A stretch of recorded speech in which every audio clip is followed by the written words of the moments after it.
Mari naikkan syukurmu kepada Tuhan. Dengan segenap hatimu datang kepada Tuhan.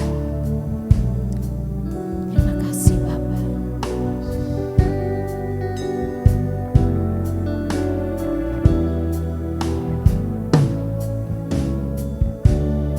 Allah Roh Kudus, penuhi kami. Ku rindu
yang kudus.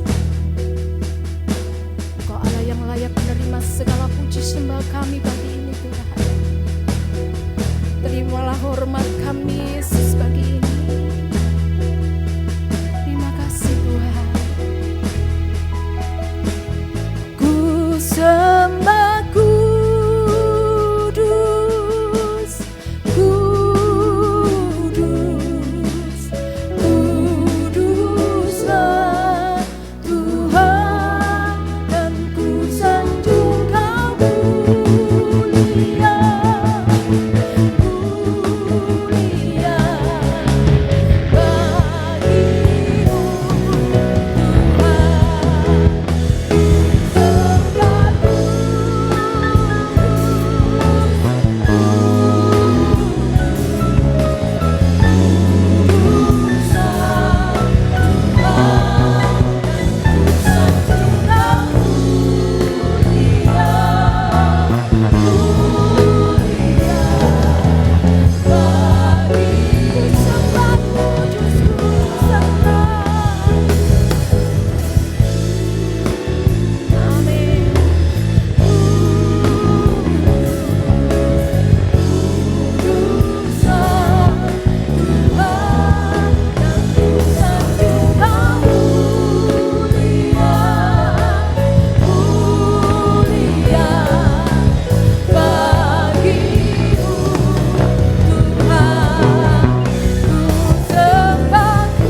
sukacita pagi ini. Jemaat Logos semangat memuji Tuhan, amin. Amin. Kasih tos kanan kiri katakan, mari kita bersukacita karena Tuhan kita baik, teramat baik.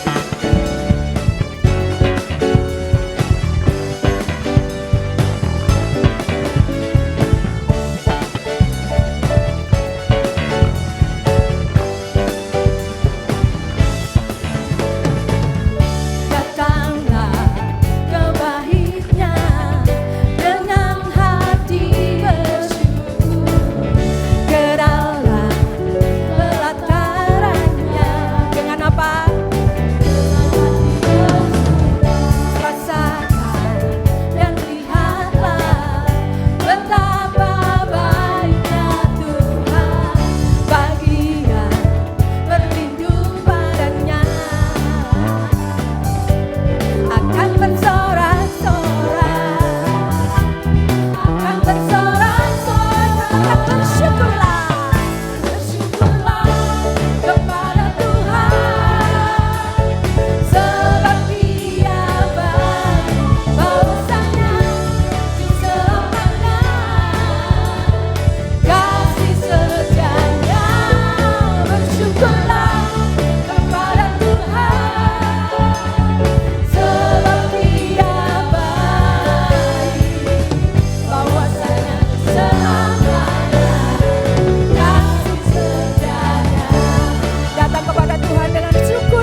kepada Tuhan, sebab Dia baik, bahwasanya Ku selamanya kasih setianya, bahwasanya Ku selamanya, bahwasanya Ku selamanya, bahwasanya Ku selamanya kasih setianya. Amin, untuk selamanya kasih setiamu Tuhan.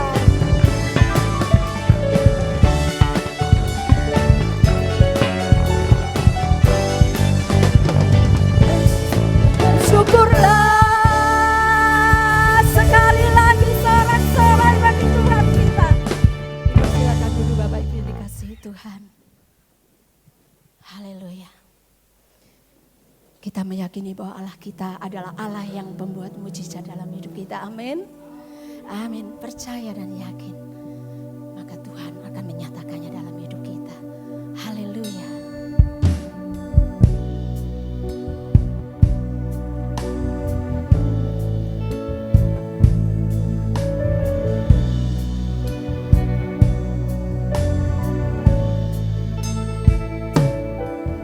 Di dalam kelemahanku sempurna kuasa-Mu, hebatnya tantanganku, lebih hebat Tuhanku, ku berserah kepada-Mu. Di dalam kelemahanku sempurna kuasa Tuhan, kuasa-Mu, hebatnya tantanganku, lebih hebat Tuhanku, ku berserah kepada-Mu. Membelah laut yang terduga, badai yang mustahil. Amin. Ini iman anak-anak-Mu ya Bapa. Kau memegang hidup kami Tuhan. Kau pembuat mujizat sejati.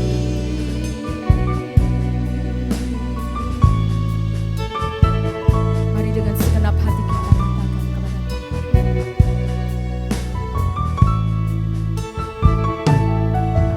Di dalam kelemahanku sempurna kuasa-Mu, hebatnya tantanganku, lebih hebat Tuhanku, ku berserah kepada-Mu. Yang membelah laut yang terduga, yang mustahil pun terjadi, karena kuasa-Mu yang mengambil yang buka jalan bagiku. Kau membuat mujizat sejati, membelah laut. Saya mengundang Bapak Ibu berdiri.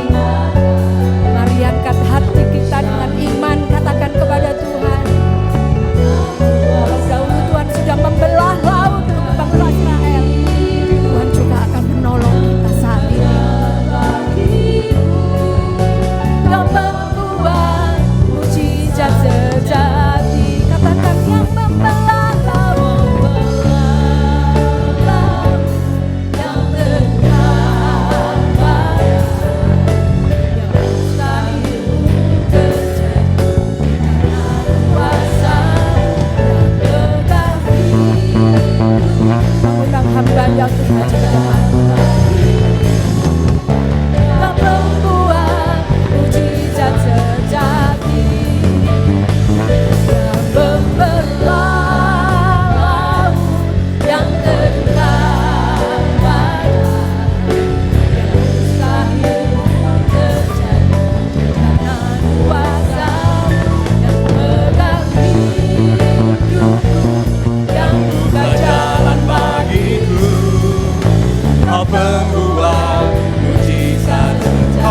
pembuat mujizat sejati Tuhan.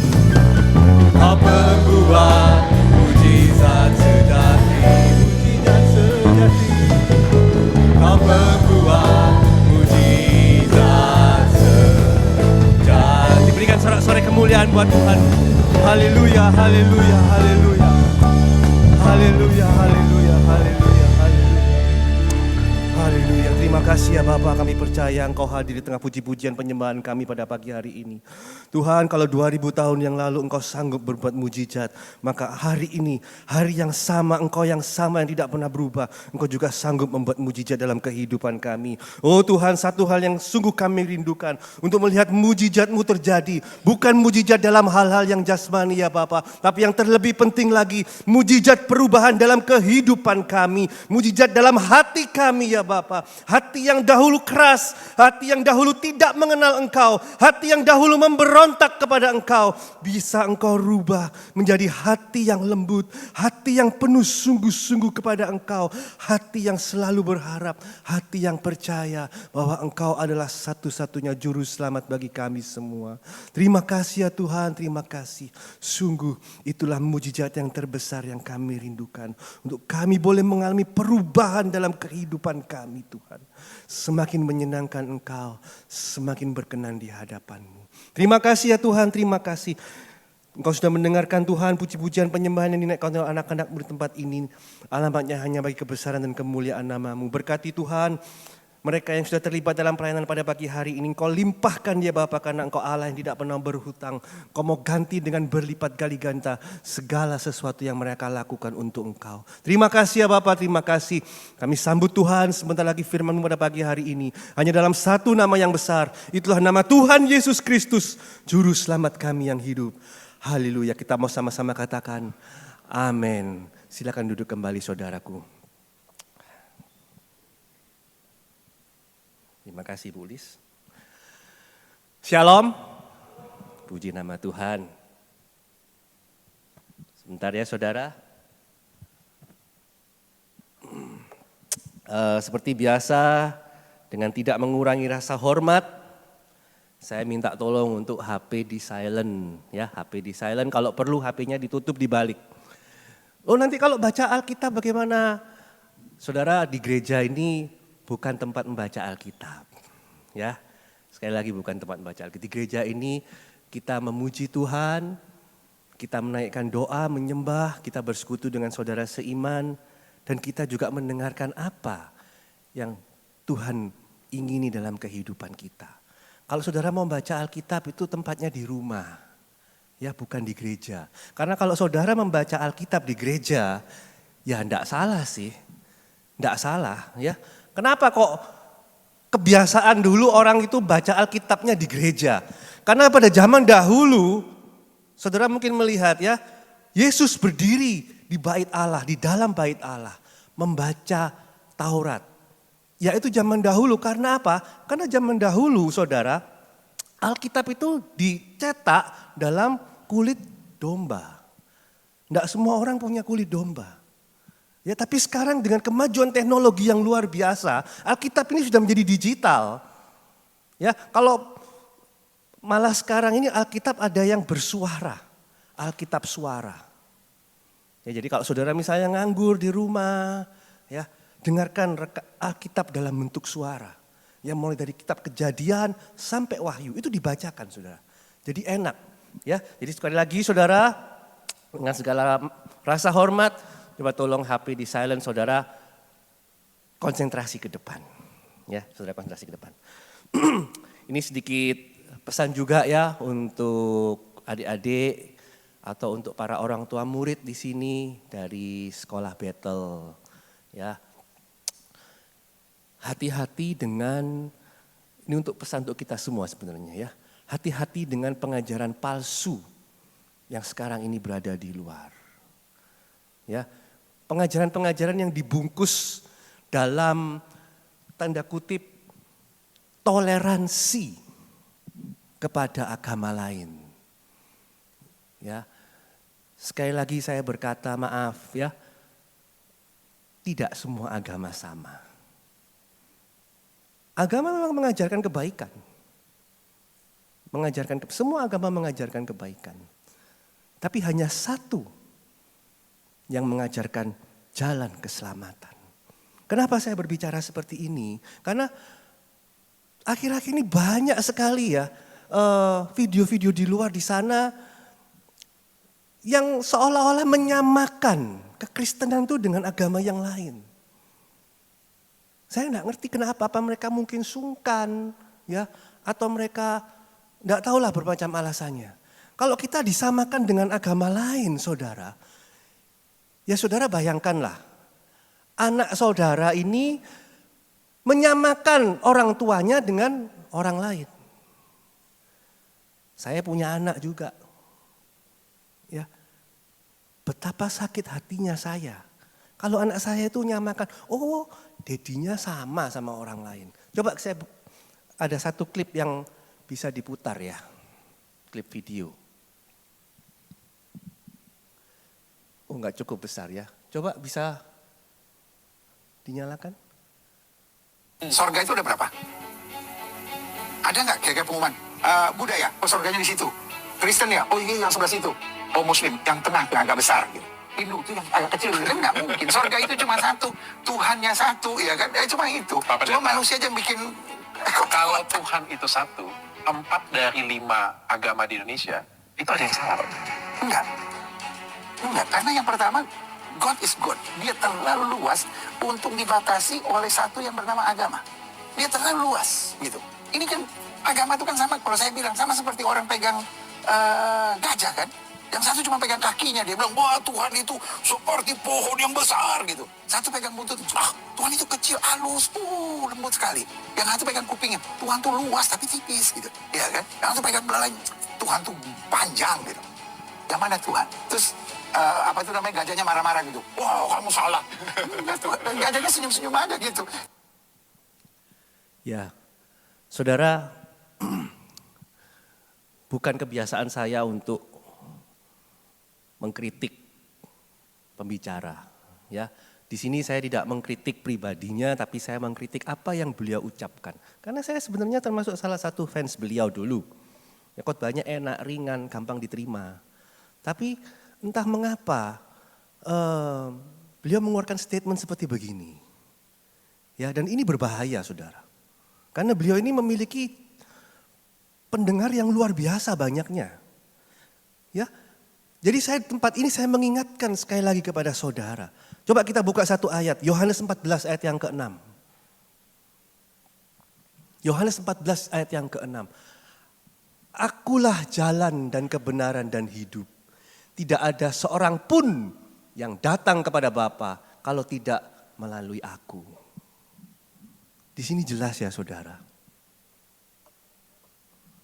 Ya, bahwa tidak semua agama itu sama. Kalau ada yang berbicara seperti begitu, oh semua agama sama, ya seperti banyak jalan menuju ke Roma. Oh tidak saudara, hanya ada satu jalan keselamatan di sini. Kalau orang lain mau berbicara seperti begitu, ya itu hak mereka. Tapi kita sebagai pengikut Kristus, Kristen, pengikut Kristus. Sekali lagi saudara ya, saudara bisa bayangkan betapa sedihnya hati orang tua saudara, hati ayah atau ibu saudara. Kalau anaknya menganggap bahwa orang tuanya itu podoai sama tetangga, podoai sama om misalnya. Ya, sama aja sama tante. Itu membuat sakit, itu menyedihkan hati Tuhan. Hati-hati ya saudara, ya terutama untuk anak-anak kita yang masih kecil di tempat ini. Para orang tua perhatikan. Ya, perhatikan apa yang anak-anak kita terima di sekolah. Ya, saya biasakan sekarang di battle mulai dari SD, STK, SD, SMP. Itu untuk ada pembacaan pengakuan iman rasuli. Ya memang di gereja kita tidak ada kebiasaan seperti begitu. Tapi saya rasa ini merupakan doktrin yang sangat bagus. Doktrin dari bapak-bapak gereja yang sudah teruji ribuan tahun. Sejak kecil saya biasakan. Mereka ada setiap ibadah. Sekarang ini ibadah sekolah minggu. Di akhir puji-pujian, sebelum masuk firman, bacakan pengakuan iman rasuli. Diulang-ulang juga di sekolah. Ya, di setiap kegiatan itu diulang-ulang. Karena apa? Kalau nanti anak-anak kita itu tumbuh dewasa, mereka akan dihadapkan dengan bermacam-macam filosofi dunia, berhadapan dengan bermacam-macam apapun hikmat-hikmat yang bukan berasal dari Tuhan. Kalau sejak kecil kita membekali mereka, mereka akan otomatis. Jadi seperti begini, seperti saudara tahu vaksin ya. Ya, saudara tahu vaksin atau obat atau obat penguat. Sejak kecil dibiasakan. Sehingga nanti pada waktu dewasa, mereka itu sudah otomatis. Saya mendengar hal yang aneh. Apakah sesuai dengan apa yang saya sudah belajari? Apakah sudah sesuai dengan apa yang sudah saya dengar sejak usia muda? Ya saudara, karena saya memiliki kewajiban secara rohani untuk mendidik anak-anak kita di tempat ini. Sejak usia mereka masih kecil. Dibiasakan. Ya, dibiasakan. Juga ada lagi satu kebiasaan yang baik. Adik-adik kita yang di SMP sudah dimulai sejak bulan ini. Ya, kita ada persekutuan doa. Disebut sebagai kubu doa. Ya, adik-adik SMP pasti sudah mulai. Sejak kecil sekali lagi saudara, sejak kecil dibiasakan. Sejak kecil dibiasakan memuji Tuhan. Sejak kecil dibiasakan menyembah Tuhan. Saudara, kalau saya boleh tanya di tempat ini ya. Kalau nanti kita meninggal, saya lah wis. Saya meninggal dunia. Saya yakin saya akan ke surga. Nah, saudara pernah kepikir nggak kira-kira di surga itu ngapain sih? Ayo ngapain kira-kira di surga? Di surga gak ada TikTok loh. Gak ada Instagram, WhatsApp, gak ada. Kita di surga ngapain? Ayo. Saudara, saya pernah mendengar suatu sharing dari khotbah pendeta besar yang ada di Surabaya ini. Ya, beliau mengatakan kalau nanti kita di surga, kita itu melakukan apa yang kita sukai di dunia. Misalnya dia ngasih contoh, saya dulu di dunia suka mancing. Di surga nanti saya juga mancing. Saya dulu di dunia suka main golf. Di surga, saya juga main golf. Ini sharing dari pendeta besar yang ada di Surabaya ini. Ya, dan saya rasa itu tidak tepat saudara. Tidak pernah disebutkan di Alkitab. Misalnya dalam kitab Wahyu ayat pasal 30 ayat yang pertama. Maka engkau akan bermain golf di surga. Maka engkau akan memancing bersama-sama dengan para malaikat. Tidak ada saudara. Saudara buka Alkitab semua, tidak ada kejadian seperti begitu. Yang ada apa?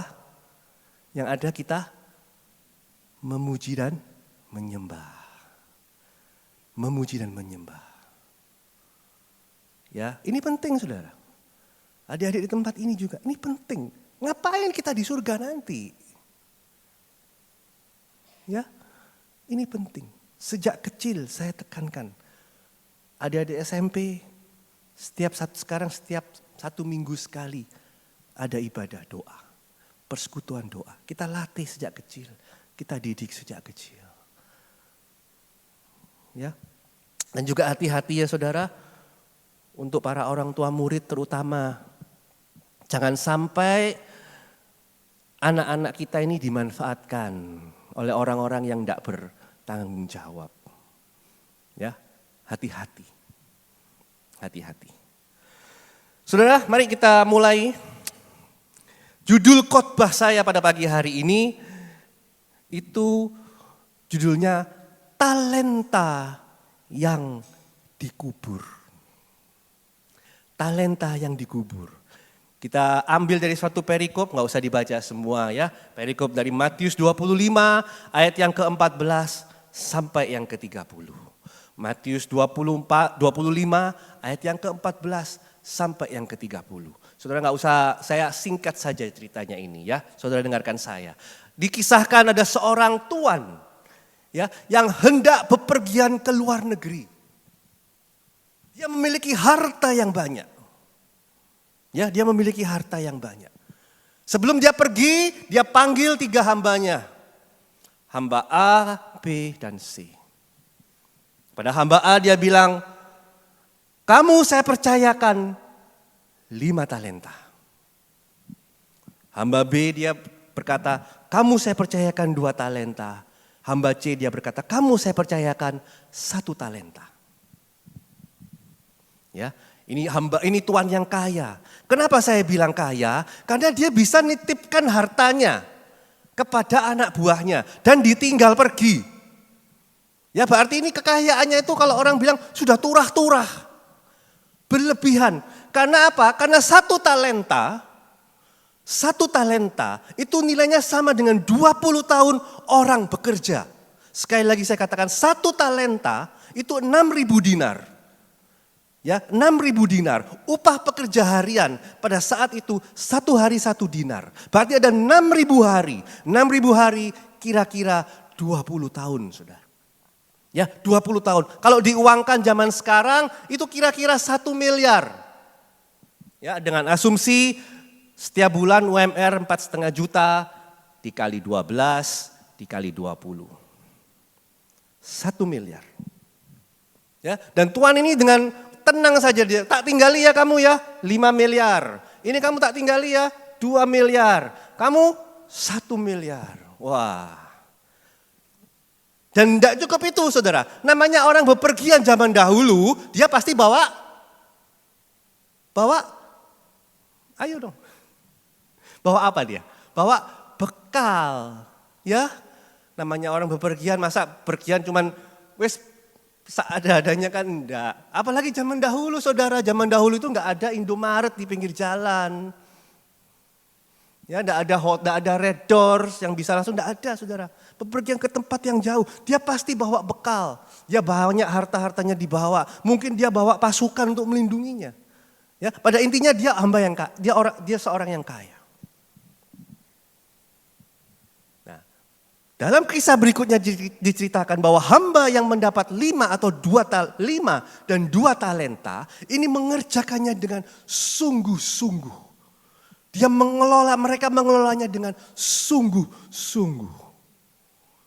Mengerjakan, kalau saya ambil dalam bahasa Yunaninya, karena ini perjanjian baru, Saudara ambil dalam bahasa Yunani. Kalau perjanjian lama, Saudara ambil dalam bahasa Ibrani. Ya, kalau dalam perjanjian baru ini bahasa Ibraninya itu ergosoma. Ergosoma itu bekerja dengan sungguh-sungguh, dengan giat, dengan sepenuh hati. Sementara yang 1 talenta, dia menyembunyikannya ke dalam tanah. Ya, menyembunyikannya ke dalam tanah. Dikubur di dalam tanah. Ini sampai 2 kali disebutkan, Saudara. Ya, di dalam perikop ini disebutkan, saya takut, saya menguburnya di dalam tanah, menyimpannya di dalam tanah. Saudara, kira-kira kalau kita berandai-andai di tempat ini ya, kalau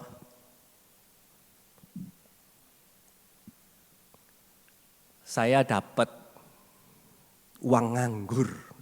Oh, istilahnya apa kalau uang kaget. Ya, uang kaget. Dapat uang kaget. Ada toh? Harus dibelanjakan, ya. Belanja ini di TV. Saudara, kalau kira-kira dapat 1 miliar, apa yang saudara perbuat? Oh, saya akan invest di tanah. Beli ruko. Ya. Beli rumah.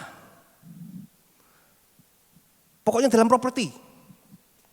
Si B misalnya, wah kalau saya dapat uang segitu, saya akan buka pabrik.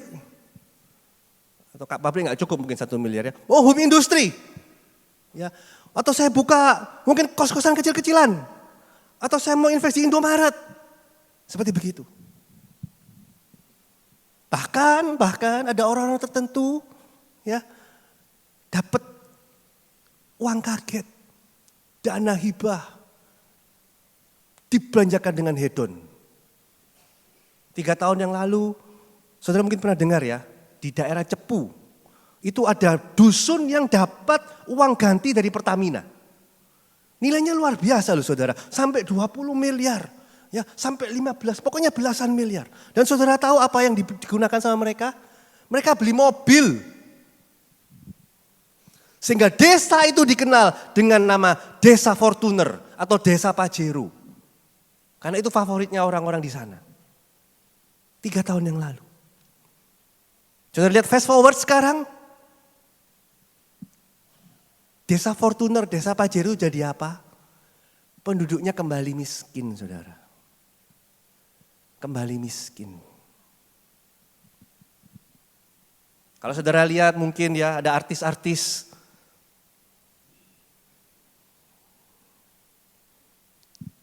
Mereka dapat uang, kaya, dibelikan apa? Barusan ada bulan Agustus yang ada penjarahan itu, ya, belikan robot Iron Man yang setinggi manusia. Itu mahal, saudara. Ya, saya pernah lihat itu mahal, itu bunyinya miliar. Robot Iron Man. Itu orang dunia. Bahkan ada yang mungkin mereka kawin lagi, berselingkuh.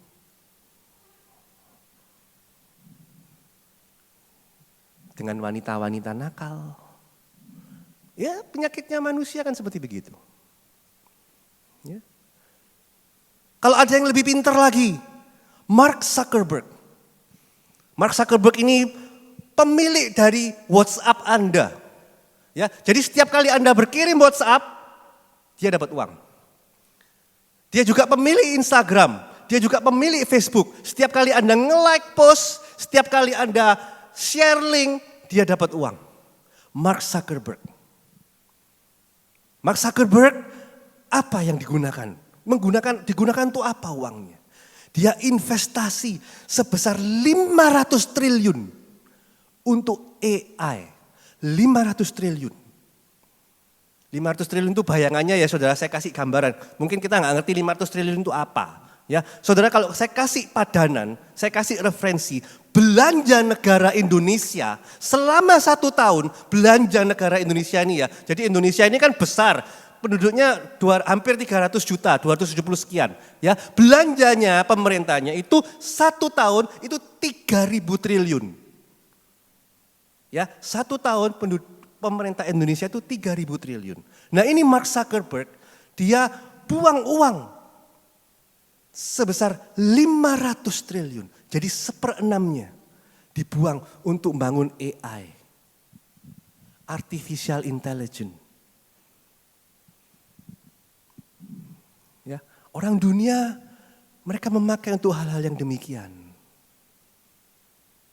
Bagaimana dengan kita orang Kristen? Pak, tapi saya loh enggak punya uang, itu kan Bapak cuma ngasih ilustrasi.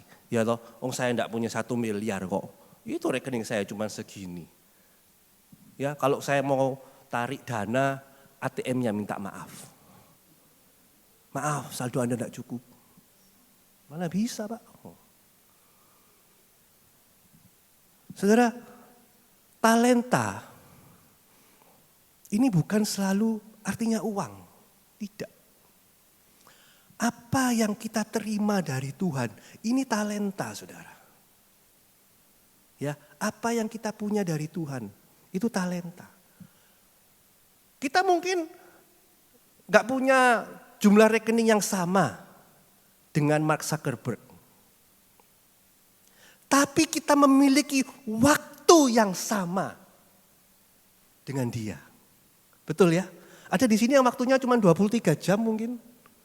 Aku cuma 23 jam Pak. Atau 23 jam 30 menit.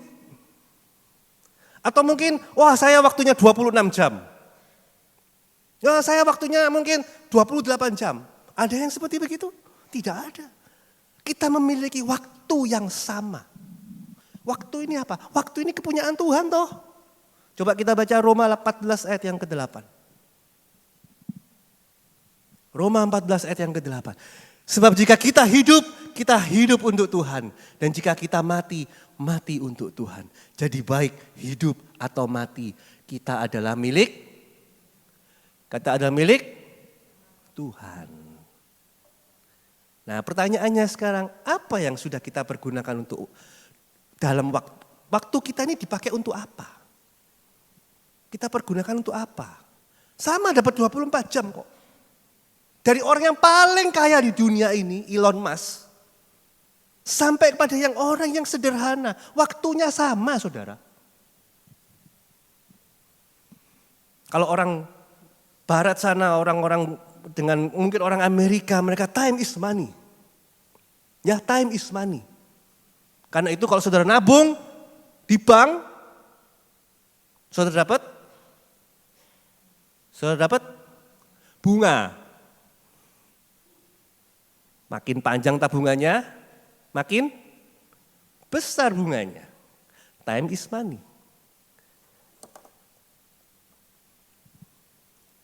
Apa yang kita pakai untuk waktu kita?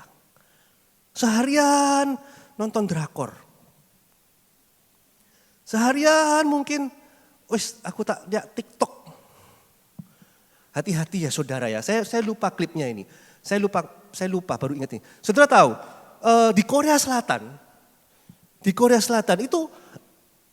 itu kalau enggak Instagram atau YouTube itu sudah di-ban loh saudara. Sudah dilarang untuk usia anak sekolah. Di Korea Selatan. Karena memang ini sifatnya tidak produktif. Ada istilah brain rot. Ya, saudara brain rot. Saudara scrolling gitu aja tanpa mikir, scrolling terus. Hati-hati saudara.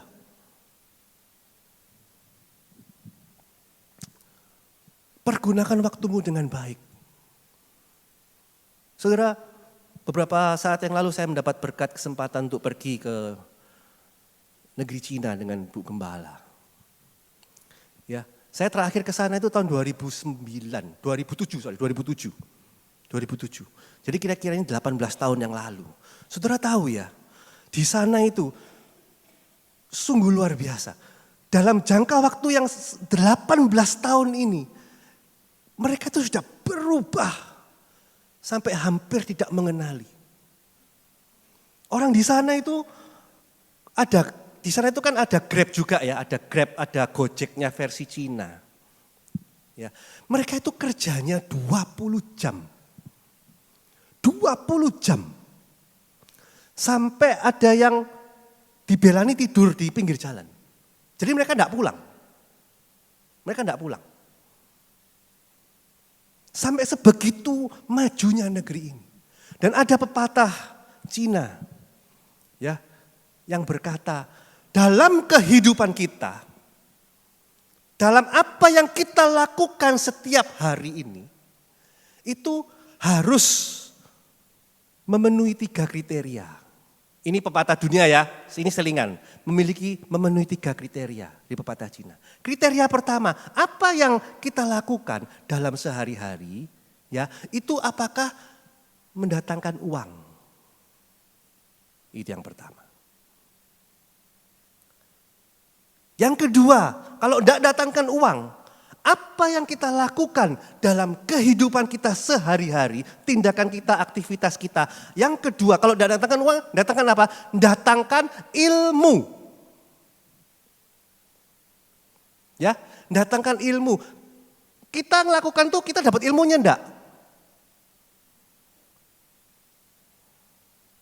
Kita dapat ilmunya atau enggak? Yang ketiga, kalau enggak dapat ilmu, enggak dapat uang, minimal yang ketiga ini. Minimal apa? Dapat kesehatan. Apakah yang kita lakukan dalam sehari-hari itu sudah menyehatkan tubuh kita?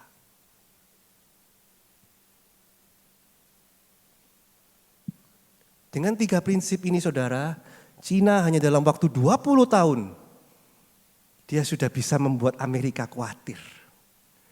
Sudah tahu perang dagang ya, trade war, itu Amerika itu semua negara didorong, dipush. India, Uni Eropa, Jepang, Korea Selatan, semua didorong sama mereka. Cina, wow, dorong balik. Tidak. Ya, ini filosofi dunia. Waktu, sekali lagi balik lagi. itu adalah milik Tuhan. Kalau dalam kekristenan dari tiga-tiganya ini dibungkus dalam kekristenan harus menyenangkan Tuhan. Harus memuliakan Tuhan. Kita cari uang itu juga harus memuliakan Tuhan. Kalau cuma cari uang sekedar cari uang saudara, ya banyak jalan, bisa korupsi, bisa cari dukun, bisa dan lain sebagainya. Cari ilmu juga harus menyenangkan Tuhan. Olahraga juga menyenangkan Tuhan. Waktu, kita dimiliki waktu yang sama. Apalagi talenta dari Tuhan? Kesehatan. Kita bangun pagi, kita bisa duduk aja. Ya, duduk aja. Itu sudah merupakan anugerah. Saya pernah melihat ya, orang yang stroke, sakit stroke. Dia untuk duduk aja susah, tidak bisa untuk duduk. Jadi melorot. Duduk loh ini, melorot. Melorot. Dan hanya berbaring di ranjang. Kalau kita memiliki kesehatan, kita pakai untuk memuliakan Tuhan. Apalagi saudara, kemampuan. Saya orangnya suka nyanyi.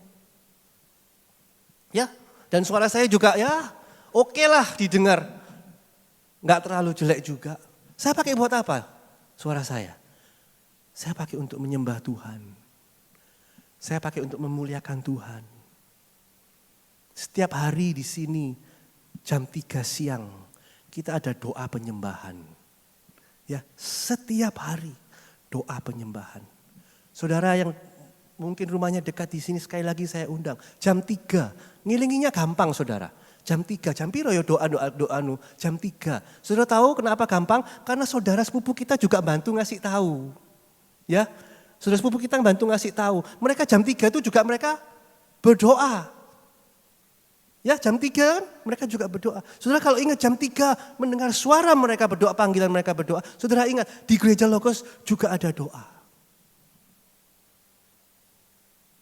Kita pakai apa yang Tuhan kasih kepada kita toh. Berkat-berkat jasmani yang Tuhan titipkan. Setiap kali saya berdoa, kalau engkau menitipkan saya Tuhan, berkat-berkat jasmani. Ya, berkat-berkat kelimpahan. Itu saya akan pakai untuk memperlebar dan memperluas kerajaan-Mu. Memuliakan Tuhan dengan apa yang Tuhan berikan kepada kita. Ayo kita maju lagi ya. Kenapa kok di Alkitab itu disebutkan 5 dan 2 talenta yang berkenan di hadapan Tuhan? Kenapa kok enggak 5 atau 3?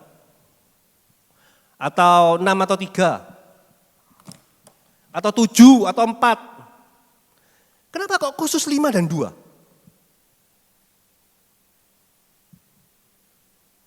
Saudara ingat 5 talenta dan 2 talenta. Saudara ingat mujizat Tuhan yang dilakukan di Tiberias, di Danau Tiberias. Tuhan memberi makan 5.000 orang.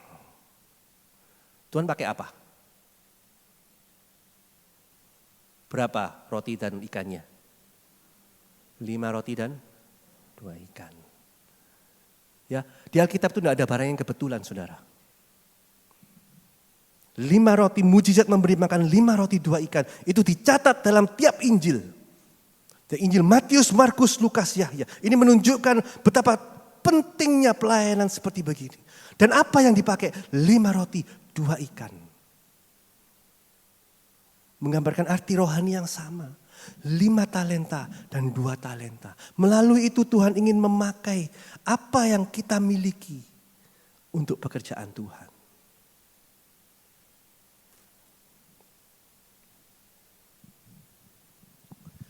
Saudara, 1 talenta yang disimpan oleh hamba yang terakhir, itu Tuhan tidak berkenan. Cobalah ya, kita baca di Matius 25 ayat 18 sampai 25. Matius 25 ayat 18, 1 ayat. Terus lagi Matius 25 ayat yang ke-25. Ya ini. Hamba itu menerima 1 talenta pergi dan menggali lubang di dalam tanah. Lalu menyembunyikan uang tuannya. Ini yang ke-18. Maju yang ke-25. Karena itu aku takuti hamba tadi ya. Dan pergi menyembunyikan talenta Tuhan itu ke dalam tanah. Saudara, zaman dahulu banyak orang itu menyembunyikan hartanya memang di dalam tanah. Ya, saya pernah waktu setelah saya menikah dengan istri saya, kita berkunjung ke rumah itu, kalau istri saya nyebutnya itu Mak Viva. Ya, jadi ini pemilik dari pabrik Viva Kosmetik. Viva Kosmetik ini kalau ya sekarang mungkin berkurang, tapi dulu itu merupakan kosmetik pertama yang di Indonesia. Diresmikan sendiri oleh Pak Harto. Ya, Bapak Soeharto. Itu kita berkunjung ke rumahnya dia. Dan istri saya juga cerita, Mak Viva ini mas-masane banyak di tanah. Ditimbun di tanah. Ya, jadi mas-masane ditaruh di tanah, dimasukkan di black roti itu ya. Dimasukkan di sana, terus blacknya itu diikat saudara dengan rantai, diikat ke tiang bangunan rumah. Karena apa? Kalau nggak diikat, tanah ini jarang bergerak. Jadi kalau saudara nanam di sini, mungkin 5 tahun lagi saudara buka, nggak ada di sana. Mungkin sudah pindah. Jadi diikat. Ya, mestinya wajar toh hamba ini. Aku enggak bisa loh Tuhan. Aku enggak bisa, aku enggak punya, aku enggak bisa melakukan ini, aku enggak bisa dagang, enggak bisa ini semua segala. Tak simpen dalam tanah. Dalam tanah. Wajar saudara. Zaman dahulu memang seperti begitu. Tapi kenapa Tuhan marah? Kenapa Tuhan marah? Saudara tahu, tanah itu memiliki arti rohani. Coba kita baca di Kejadian 3 ayat yang ke-17.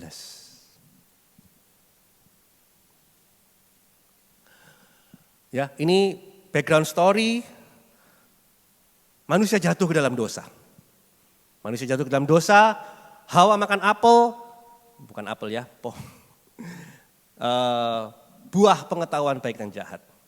Dimakan, dikasihkan ke Adam juga makan. Mereka tahu kalau mereka tidak pakai baju, terus jalan seperti begini dan Tuhan marah. Ya. Lalu firman-Nya kepada manusia itu, karena engkau mendengarkan perkataan istrimu dan memakan buah dari pohon yang telah kuperintahkan kepadamu, jangan makan daripadanya, maka terkutuklah tanah. Saudara, dalam kisah kejatuhan manusia, Tuhan itu tidak pernah mengutuk manusia. Tuhan tidak pernah mengutuk ciptaannya. Ya, jadi saudara harus hati-hati, jangan, oh saya ini dari keturunan yang terkutuk. Tidak sama sekali saudara. Yang Tuhan kutuk adalah satu ular, dan yang kedua adalah tanah.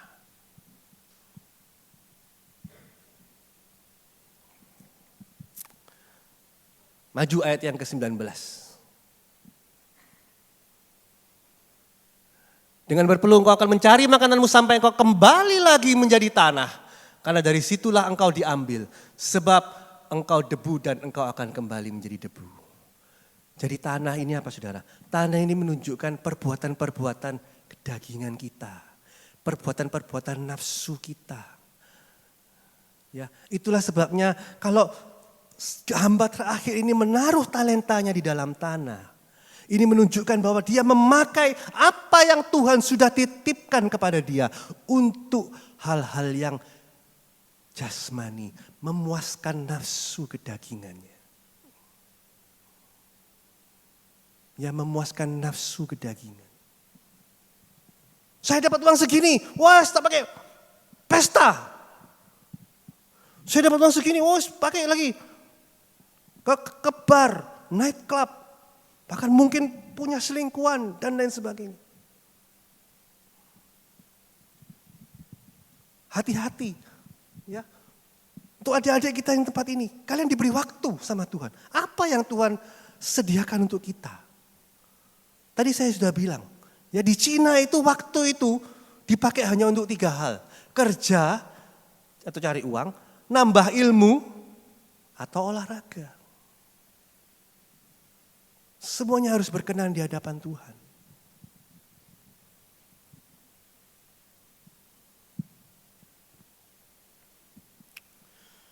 Kita baca satu ayat lagi ya, ayat yang terakhir.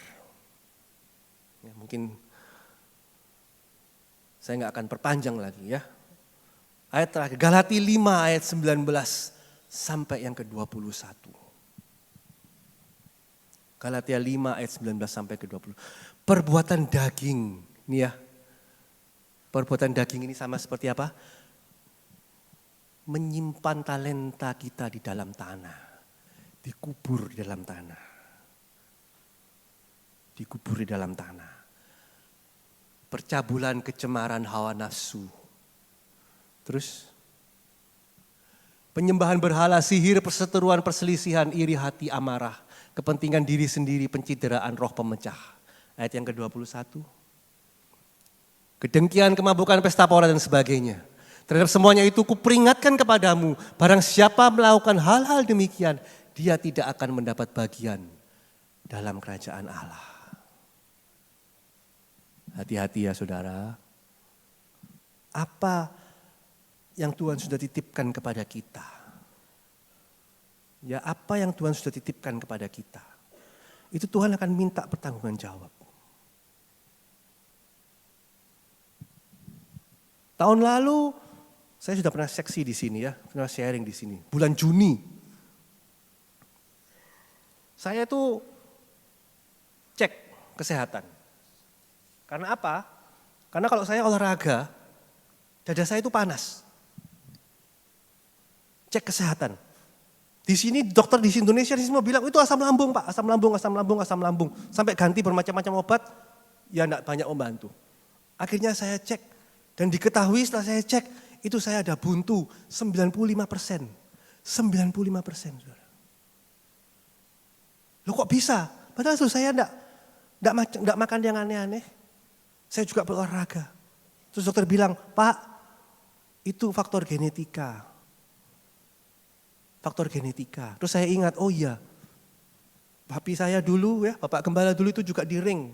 Tapi umurnya jauh masih di atas saya, umur 60-an di ring. Dan memang dari 3 bersaudara yang menang lotre saya. Ya, jadi saya di ring di sana. 95%. Tuhan sudah memberikan saya sekarang setelah di ring. Puji Tuhan. Saya detik ini, saya masih bisa treadmill, saya masih bisa lari sudah di treadmill. 40 menit. Dengan kecepatan kira-kira 7 km per jam. 40 menit. Tuhan memberi saya kesehatan. Nah, kesehatan ini kan talenta. Tuhan bakal tuntut sama saya. Apa yang kau lakukan dengan kesehatan yang sudah kuberikan kepadamu?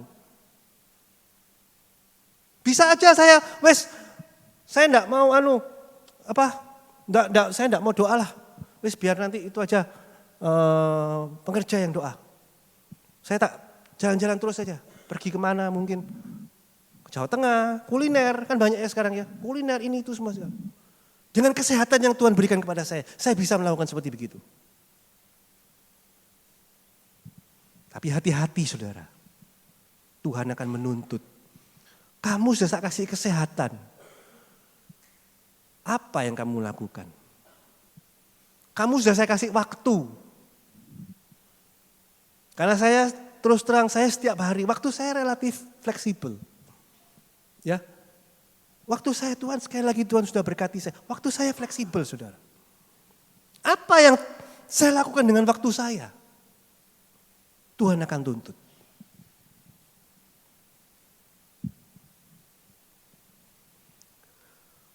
Saya tutup ibadah ini dengan satu cerita. Ini benar-benar yang terakhir, satu cerita. Ya, satu cerita. Coba dibuka ya PowerPoint-nya. Satu cerita saudara. Saudara di Amerika tahun 1800-an. Itu ada seorang yang bernama John Rockefeller. John Rockefeller. Saudara mungkin yang di angkatan agak di atas ya, mungkin Ibu Liliana juga tahu. Sudah mendengar siapa nama John Rockefeller. Ya. John Rockefeller, John kecil dia lahir di tahun 1839 di Amerika. Dari latar belakang keluarga yang sangat sederhana. Ya, bahkan yang broken home. Broken home. Ini literally broken home. Ya, rumahnya terbelah. Karena apa? Karena kejatuhan pohon. Saking miskinnya. Ya, jadi broken home. Rumahnya pecah. Baik secara harafiah maupun juga secara hurufiah juga.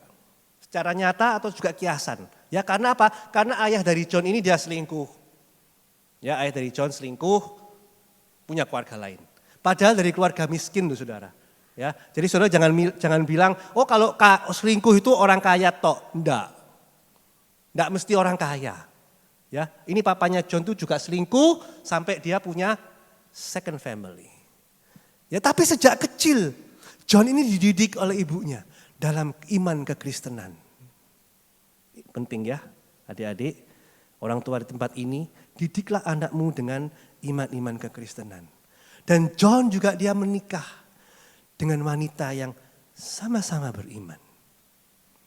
Ya, sama-sama sungguh-sungguh kepada Tuhan. Coba slide berikutnya. Nah, John ini ternyata dia belum, mundur lagi. Memiliki bakat berbisnis, saudara. Dia memiliki bakat berbisnis. Dan dia sendiri mengakui, talenta saya itu mencari uang. Ya, talenta saya ini mencari uang. Dan dia menjalankan hidup dan bisnis dengan prinsip-prinsip kekristenan.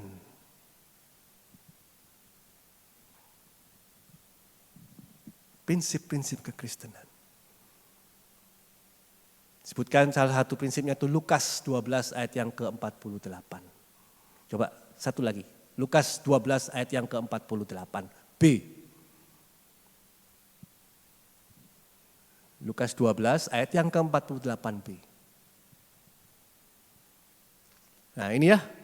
Setiap orang yang kepadanya banyak diberi, daripadanya akan banyak dituntut.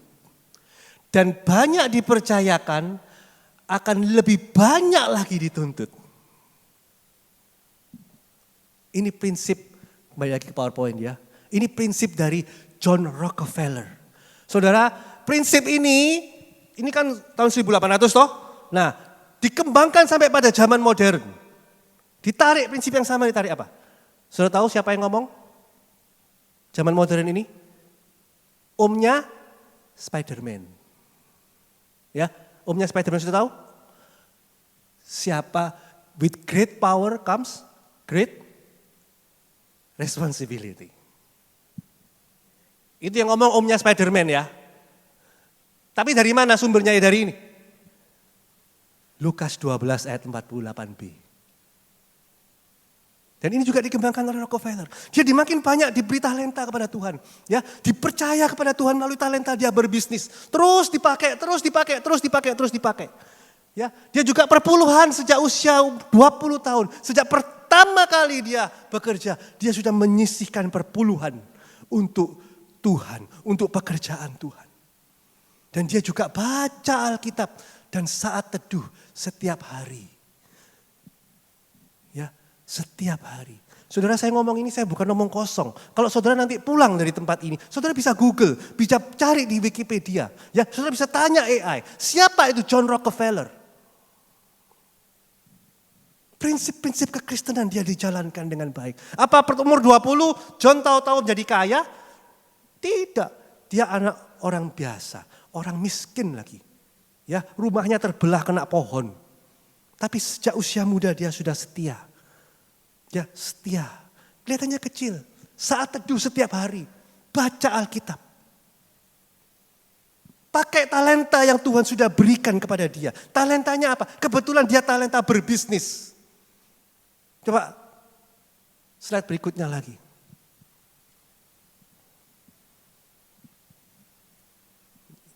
Ya, maju lagi.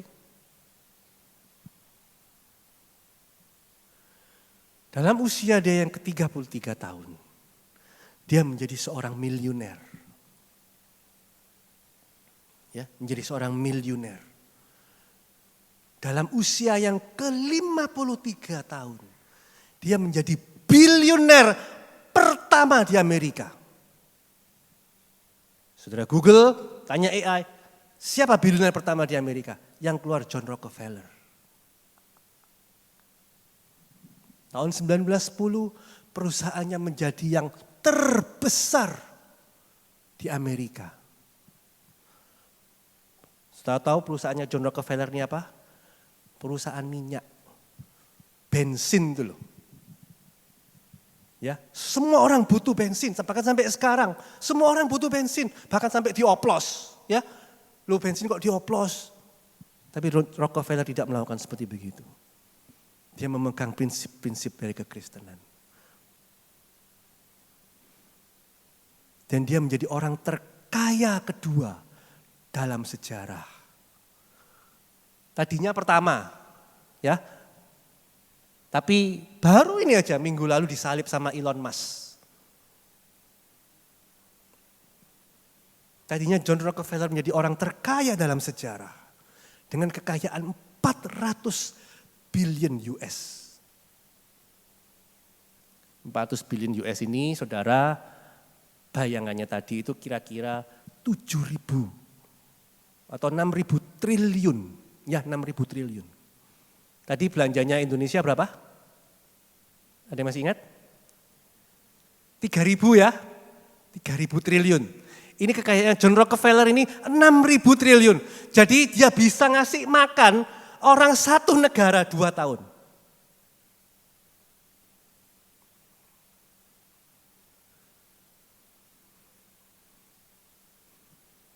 Mari saya undang para pemain musik untuk maju ke depan.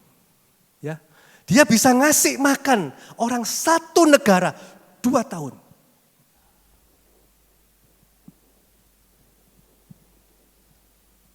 Mari slide berikutnya.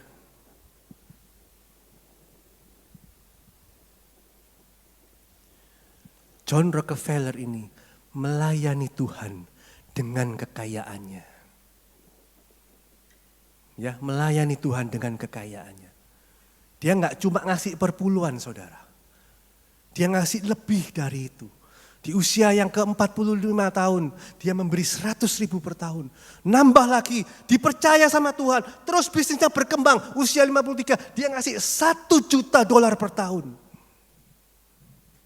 Dan sampai pada akhir hidupnya, dia mendonasikan separuh dari kekayaannya. Separuh dari kekayaannya.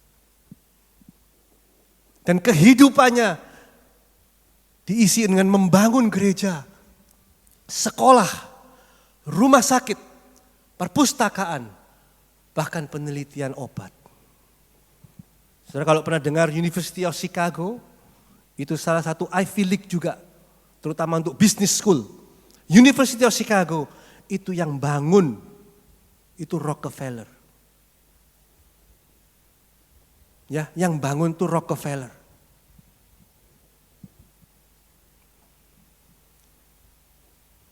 Dia juga membangun universitas di Filipina.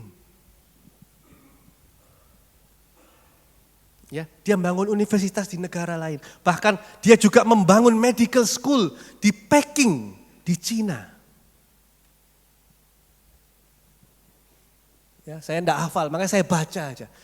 Dia tidak minum-minum atau merokok. Orang kaya loh saudara. Ya, enggak minum dan enggak ngerokok. Dia juga mendengarkan nasihat dari istrinya. Ya, mendengarkan nasihat dari istri. Juga untuk saya. Ya, kadang saya suka ngeyel kalau dia ngomongin istri saya. Ya, mau kayak Rockefeller, dengarkan nasihat dari istrimu. Menjadi seorang yang rajin ibadah. Mengajar sekolah minggu, Sunday school. Dan kadang-kadang jadi janitor, bersih-bersih dulu. Ini orang kaya loh saudara. Loh saudara ini saya enggak mengarang loh ya. Nanti saudara buka, ini yang nulis ini di Wikipedia. Ini yang nulis sendiri itu pun bahkan orang yang sekuler. Orang sekuler juga mengakui siapa itu John Rockefeller.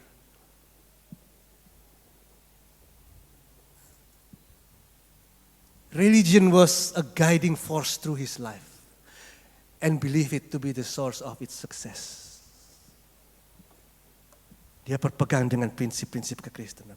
Apa yang Tuhan sudah percayakan kepada dia, dikerjakannya dengan sungguh-sungguh.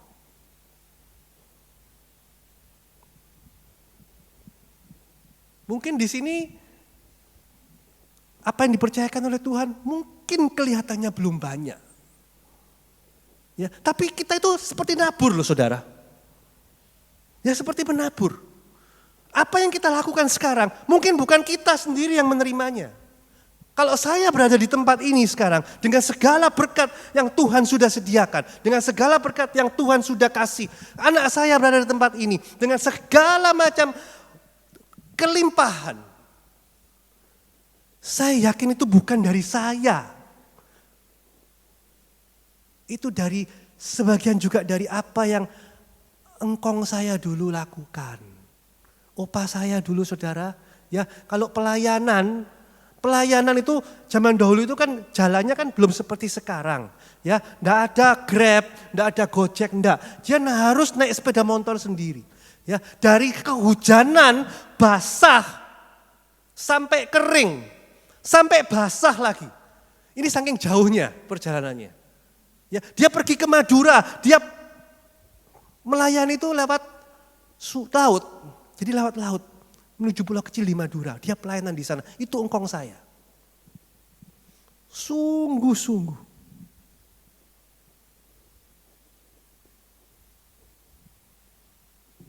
Ayah saya, Bapak Gembala, sampai akhir hayat tetap hadir di sini. Dengan segala kelemahannya lu ya. Kan bisa toh Pak Gembala, saya tak di rumah aja. Dengarkan khotbah nanti melalui kaset atau rekaman. Tapi tetap hadir. Dulu orang tua saya, ayah saya tahu sendiri. Kalau pelayanan tuh ke desa-desa. Ke desa tempat pelosok. Saya ikut juga. Ya, saya ikut. Karena apa? Karena saya kan orangnya suka makan dulu. Ya, jadi saya ikut. Sekalian tes kuliner. Nah, tapi ayah saya masuk ke Ambarawa, Salatiga. Desa-desa kecil. Itu Tuhan yang perhitungkan sampai sekarang. Kalau engkau sekarang ini melayani Tuhan, ya, mengikut Tuhan dengan sungguh-sungguh, tapi mungkin masih belum melihat hasil. Jangan putus asa. Anakmu, keturunanmu yang akan menikmati. Ya, coba slide terakhir. Ini keturunan keempat dan kelima dari Rockefeller. Dari John Rockefeller, orang yang sungguh-sungguh. Bukan hanya dalam kemampuannya dia mengumpulkan uang ya. Tapi dia sungguh-sungguh melayani Tuhan. Bahkan orang kaya, saudara lihat ya, orang kaya dia mau ngepel di gereja. Itu kan hal yang luar biasa. Dan yang ngomong ini bukan orang Kristen. Yang ngomong ini orang sekuler. Orang kaya John Rockefeller, dia ngepel di gereja. Ini keturunannya saudara. Ya, menjadi wakil presiden. Satu orang menjadi wakil presiden, keturunan lain menjadi gubernur. Keturunan yang lain juga menjadi wakil gubernur, lieutenant governor. Keturunan yang lain juga menjadi US Senator, anggota DPR dari Amerika.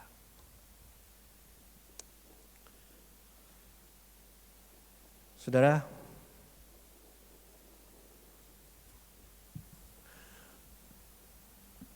apa yang Tuhan sudah sediakan kepada kita?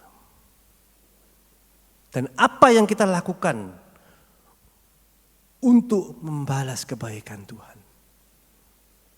Itu yang menentukan langkah kehidupan kita. Saudara di sini mungkin bisa menyanyi, oh aku mau melayani Tuhan dengan sungguh-sungguh. Dengan puji-pujian. Memiliki suara yang enak, suara yang bagus. Ayo, layanilah Tuhan dengan sungguh-sungguh. Adik-adik yang masih kecil, usiamu, perjalanan hidupmu masih sangat panjang. Apa yang engkau lakukan dalam kehidupanmu itu menentukan apa yang akan terjadi di masa depan. Apa engkau mau pakai kehidupan waktu yang Tuhan sudah berikan, kesehatan yang Tuhan sudah berikan kepada kita, apa dipakai untuk hal yang sia-sia?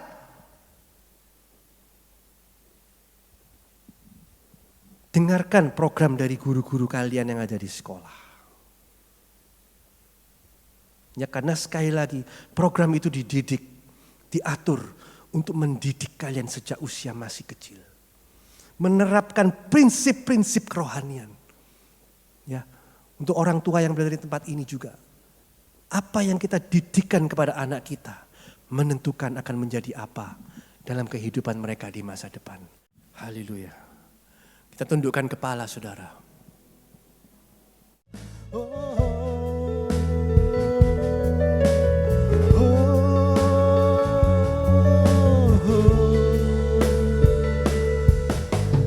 Kau terawal dan terakhir, cipta segalanya. Seluruh bintang pun bersinar oleh ucapan.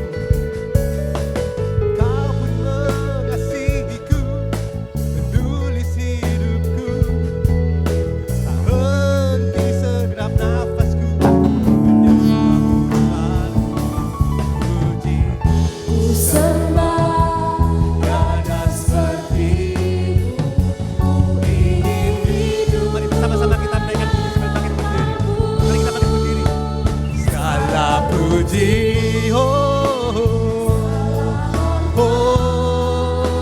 segenap hatiku menyembah-Mu.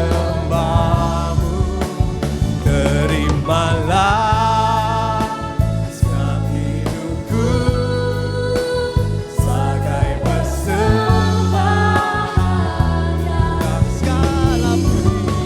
Segala puji, segala hormat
puji, hormat, syukur hanya bagi kebesaran dan kemuliaan nama-Mu saja ya Bapa. Tuhan, inilah yang kami punya padamu di hadapan-Mu pada pagi hari ini.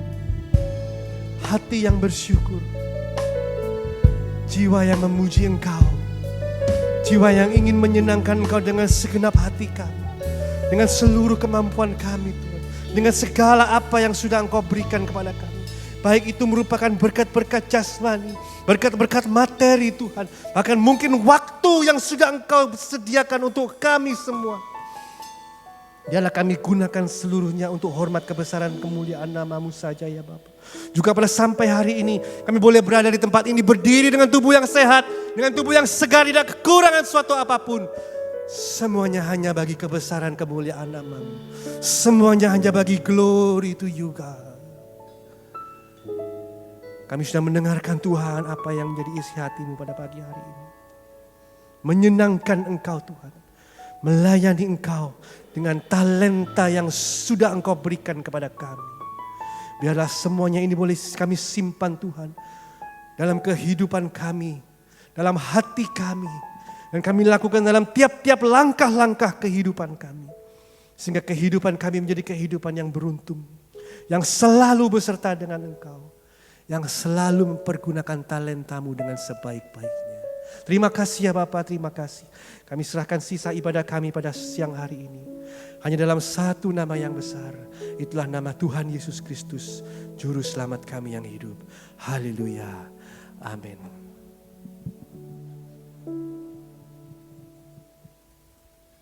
Puji nama Tuhan.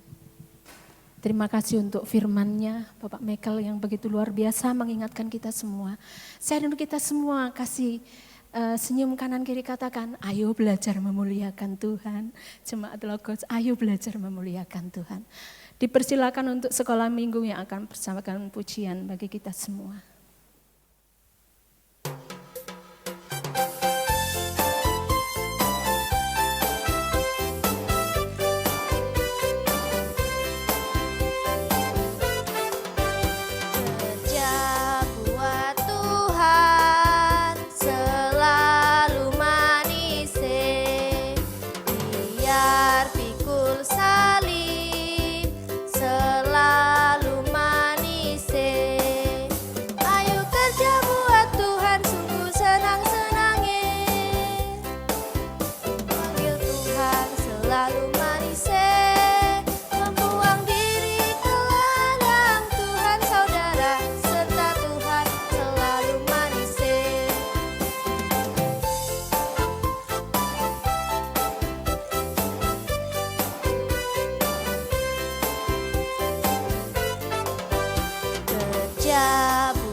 Selalu manis, membuang diri ke ladang Tuhan saudara, serta Tuhan selalu manis.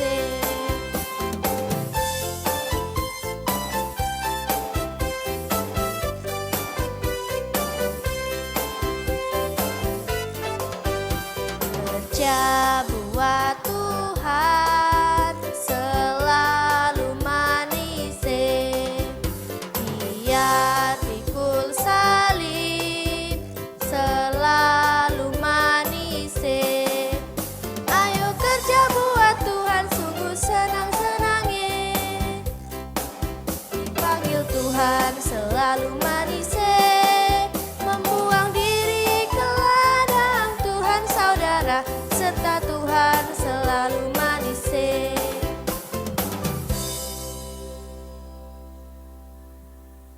Terima kasih, Tuhan Yesus memberkati. Puji nama Tuhan, Bapak Ibu yang dikasihi Tuhan, kita diingatkan untuk membuang diri ke ladangnya Tuhan pada pagi hari ini. Amin. Jemaat Logos siap membuang diri ke ladang Tuhan. Saya rindu siapa yang siap membuang diri ke ladang Tuhan pagi ini. Haleluya, kita akan berikan persembahan pada pagi hari ini. Engkaulah penolong dalam hidup kami, Tuhan.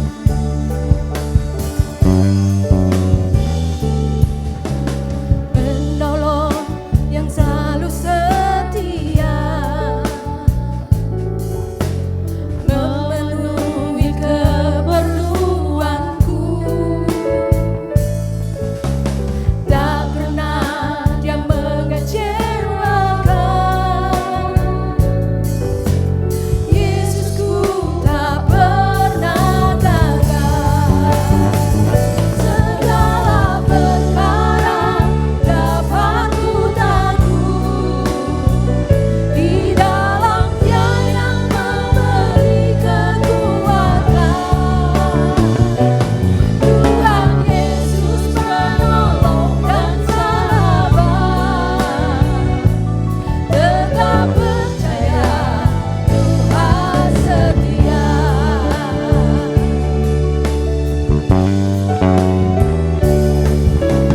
Penolong yang selalu setia, memenuhi keperluanku. Tak pernah Dia mengecewakan. Yesusku tak pernah gagal. Segala perkara pengurahan dan kasih Tuhan untuk bangkit berdiri. Amin. Di dalam Dia yang memberi kekuatan. Tuhan Yesus penolong dan sahabat, tetap percaya Tuhan setia. Katakan segala perkara dapat ku tanggung di dalam Dia yang memberi kekuatan.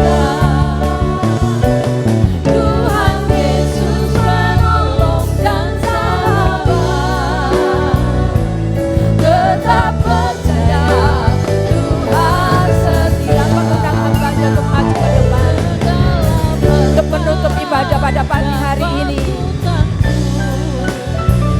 Di dalam Dia yang memberi kekuatan. Tuhan Yesus penolong dan sahabat, tetap percaya Tuhan setia. Mari mengundang hamba-Nya yang akan menutup ibadah untuk maju ke depan. Di dalam Dia yang memberi kekuatan. Tuhan Yesus penolong dan sahabat, tetap percaya Tuhan setia. Segala perkara dapat ku tanggung. Amin, amin, haleluya. Di Dalam Dia yang memberi kekuatan.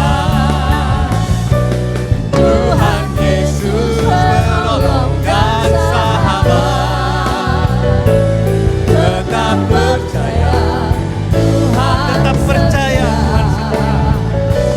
tetap percaya, Tuhan setia. Tetap percaya, Tuhan setia. Sekali lagi berikan sorak-sorai kemuliaan buat Tuhan. Haleluya, haleluya, haleluya. Haleluya, haleluya, haleluya. Haleluya, kami bersyukur ya Bapa di akhir ibadah kami pada minggu hari ini.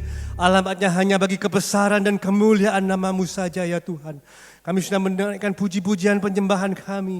Dan kami yakin dan percaya Engkau Allah hadir di tengah-tengah kami semua. Dan kami sudah mendengarkan sebagian kecil dari pemberitaan firman-Mu pada pagi hari ini ya Tuhan. Tapi kami percaya Tuhan, oh firman yang sudah Engkau taburkan di tempat ini tidak akan pernah kembali dengan sia-sia. Biarlah firman-Mu ini boleh kami simpan dalam hati kami Tuhan. Boleh kami lakukan dalam tiap-tiap langkah-langkah kehidupan kami. Sehingga langkah-langkah kehidupan kami menjadi kehidupan yang selalu beruntung. agung yang selalu beserta dengan Engkau. Karena kemanapun kami berada, kami tetap memuliakan Engkau. Terima kasih ya Tuhan, terima kasih. Berkati juga ya Bapa, anak-anak-Mu yang sudah terlibat dalam pelayanan pada pagi hari ini. Oh Tuhan, Engkau Allah yang tidak akan pernah mau berhutang. Engkau akan kembalikan Tuhan dengan berlipat kali ganda. Berkati ya Bapa, kehidupan rohani dari anak-anak-Mu ini terlebih dahulu. Semakin hari semakin dekat kepadamu, semakin hari semakin menyenangkan Engkau ya Bapa. Berkati pelayanan mereka Tuhan dimanapun mereka berada. Jadikan anak-anak-Mu ini menjadi saluran kasih dan berkat-Mu. Berkati juga ya Bapa seluruh pekerjaan rohani, pekerjaan jasmani dari anak-anak-Mu ini.